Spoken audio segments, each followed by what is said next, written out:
Guys, welcome back to my YouTube channel. ಇವಾಗಿನ ಎಣ್ಣೆ ರೈಟಲ್ಲಿ ಎಣ್ಣೆ ತಗೊಳ್ಳೋದು ಬೇಡವೋ ಅನ್ನೋ ಯೋಚನೆ ಇರುತ್ತೆ.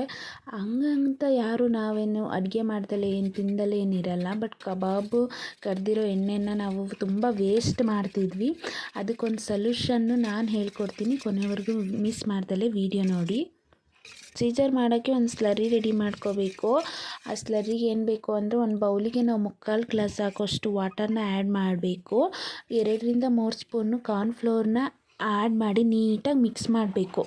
ನೀಟಾಗಿ ಮಿಕ್ಸ್ ಎಲ್ಲ ಆದಮೇಲೆ ನಾವು ಕಬಾಬ್ ಆಯಿಲ್ನ ಒಂದು ಪ್ಯಾನ್ಗೋ ಅಥವಾ ಒಂದು ಬಾಣಲಿಗೆ ಹಾಕಿ ಲೋ ಫ್ಲೇಮಲ್ಲಿ ಇಟ್ಕೋಬೇಕು. ಲೋ ಫ್ಲೇಮಲ್ಲಿ ಇಟ್ಕೊಂಡು ನಾವು ಮಿಕ್ಸ್ ಮಾಡಿ ಇಟ್ಕೊಂಡಿರುವಂಥ ಸ್ಲರಿನ ಆ್ಯಡ್ ಮಾಡಬೇಕು.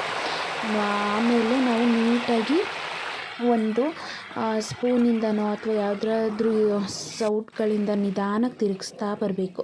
ನಾವು ಎಷ್ಟು ನಿಧಾನಕ್ಕೆ ತಿರುಗಿಸ್ತೀವೋ ಅಷ್ಟೇ ನೀಟಾಗಿ ಈ ಥರ ನೋಡಿ ಒಂದು ಸ್ವಲ್ಪ ಎಷ್ಟು ನಿಧಾನಕ್ಕೆ ತಿರುಗಿಸ್ತೀವೋ ನಮಗೆ ಬೇಕಾಗಿರುವಂಥ ಆಯಿಲು ಅಷ್ಟು ಈಸಿಯಾಗಿ ಸಿಗುತ್ತೆ ಆಯಿತಾ.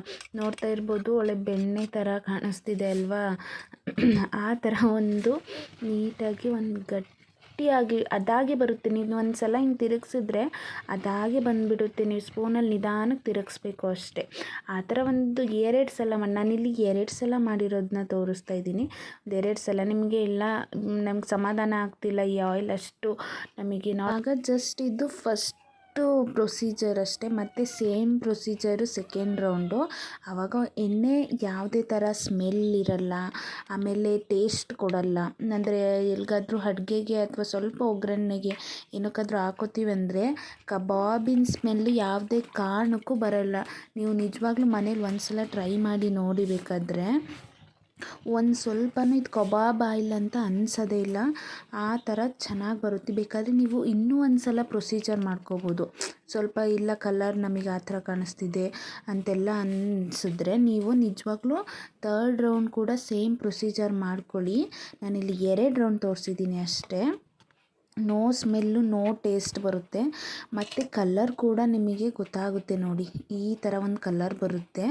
ಮನೇಲಿ ಒಂದು ಸಲ ನೀವು ಸುಮ್ಮನೆ ಅನ್ನೆಸೆಸರಿ ಕಬಾಬ್ ಆಯಿಲ್ನ ವೇಸ್ಟ್ ಮಾಡ್ತಾಯಿದ್ರೆ ದಯವಿಟ್ಟು ಈ ಥರ ಒಂದು ಸಿಂಪಲ್ ಒಂದು 10 ಮಿನಿಟ್ಸಿಗೆ ಆಗೋಗುತ್ತೆ. ಈ ವಿಡಿಯೋ ನಿಮಗೆ ಯೂಸ್ಫುಲ್ ಆಗಿದ್ದರೆ ಕಮೆಂಟಲ್ಲಿ ಮಿಸ್ ಮಾಡ್ದಲೇ ತಿಳಿಸಿ.